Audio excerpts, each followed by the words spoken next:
Welcome to the Story Learning Podcast, regular doses of language learning tips and motivation to help you become fluent in any language. With me, Olly Richards. For language programs, books, free resources, and much more, visit StoryLearning.com.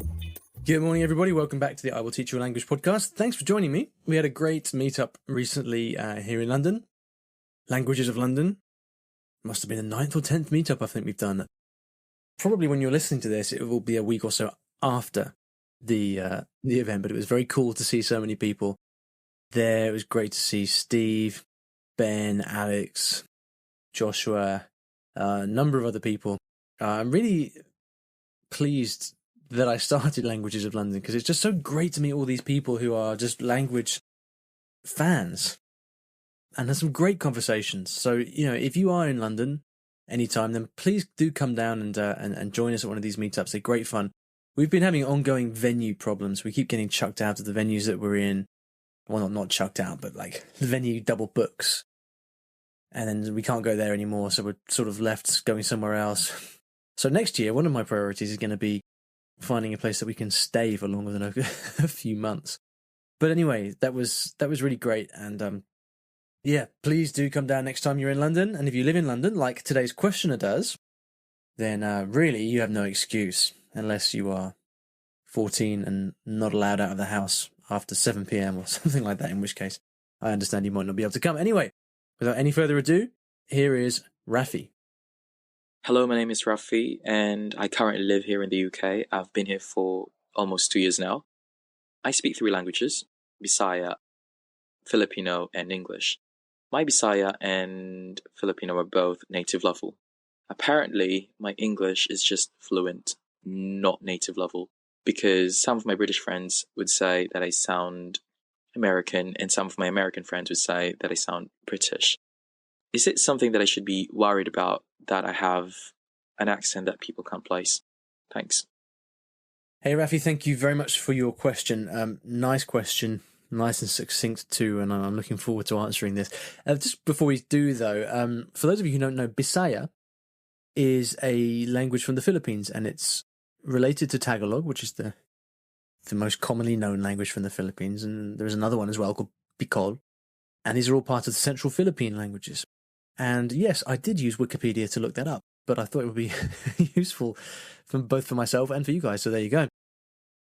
The Philippines, it's funny, I've never been to the Philippines, and everybody I know who has absolutely loves it, and it really is a place that I really should go to, and not least to learn a bit about the language. But anyway, this is a conversation for another day. So, Rafi, should you be worried that you have an accent that people can't place?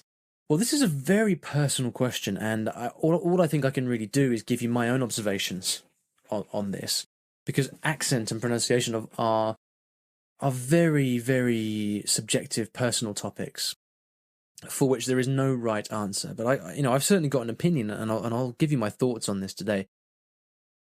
In no particular order. Firstly, most people, when they hear that you have been in the UK for 2 years and speak English like that, their jaws would hit the floor, because your English is, to all intents and purposes, completely native-like. Now, does that mean that your accent is exactly like mine or like a native English speaker? Maybe not. I think it's a fair comment that I might not be able to place your accent exactly. But this is where it starts to become interesting, because I'm a native English speaker, and yet people tell me all the time that I sound Australian, and I have no idea why. Like, they say, "Are you from Australia or New Zealand?" And I'm like, "No, I've never even been there. Don't have any Australian friends." I don't know why that happens. I think it's because I have lived abroad for many years and I've got used to speaking slowly, maybe articulating quite clearly on things like podcasts or videos, or interacting with foreigners, non-native speakers of English. So maybe my accent has changed over time. I don't know. I'm also, for my part, I live in London, where the majority of the people that I interact with are not native English speakers. So for me, a world in which everyone around me, or even most people around me, have a 100% native-like English accent is not reality. And of course, for most of the rest of the world, it isn't a reality either. So when you ask specifically, is it a problem that people can't place my accent? The clear answer is no. It's not a problem in the slightest. For me, our accents define us. They're as much as part of our identity as our genes are.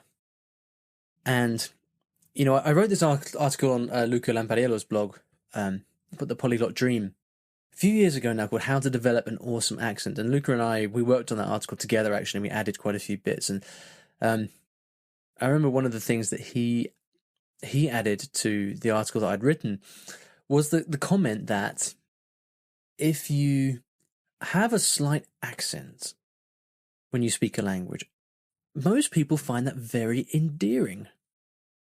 They like it to be slightly different. They like that fact. If I'm surrounded by a bunch of like native English speakers, it's boring. I like to have people that have. There's nothing I respect more than people that have learnt a second language to fluency and are using that in conversation with me. I think it's a fantastic thing. So your accent and the kind of the color and the tints of your accent, the highlights and the nuances, they're all part of your personality, and I would encourage you to embrace that 100% and be proud of your English. You should be exceptionally proud of your English, and your accent has no bearing on the level of the language that you speak. Now, having said that, I do understand that when you are in a group of people and you have a friendship group. Now, I don't know how old you are. I don't know what your circumstances are, but I would guess that perhaps you are in sixth form college or university or something like that, and you have you're studying with English people, and you have groups. Your group of friends are native English speakers, and they all speak, 100% native like, right, with an authentic English accent. And in that context, it is more noticeable for you, perhaps, that your English is not exactly the same as theirs, I should say. My grammar's going out the window. And in those kind of situations, this is where, it becomes much more of a psychological issue, I think.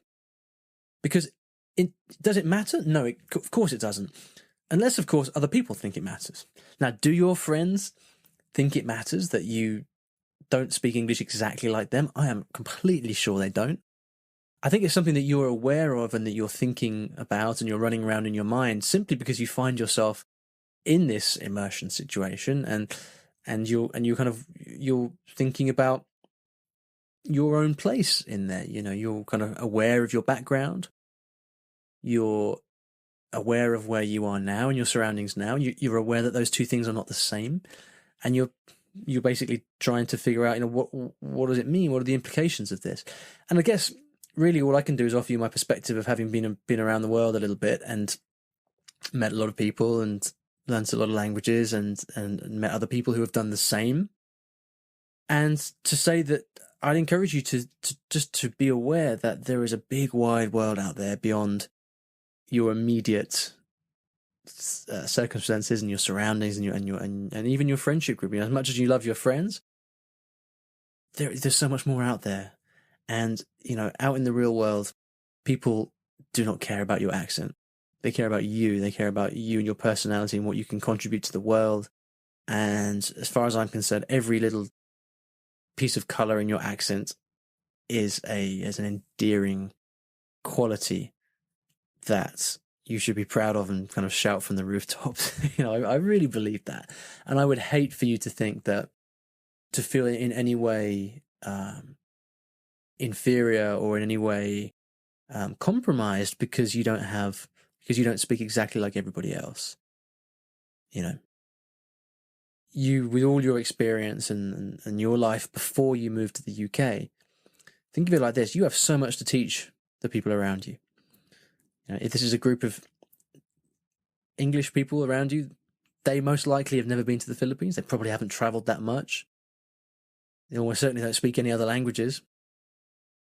So think about all the stuff that you have to offer and all the stuff you have to teach to them. And whatever it might feel like right now, this difference that you perceive, this difference that you feel, will be something that you are incredibly proud of over time. And I think the more that you yourself travel and meet people and do different things in your life, the more that you'll realize this as well. So that's what I'd say. I hope it's helpful. Yeah, good luck. And thanks for leaving the question. If you would like to leave me a question, please do. You can go to iwillteachyoualanguage.com/ask. At the end of every episode, I like to leave you with a resource of some kind on the topic of the show. And I would really suggest you go and check out this article that I wrote on Lucas' blog. It's got not only a big discussion about languages, about accents in general, but also a few videos of me speaking in different languages. I guess showing off my accents, basically. I'll be honest.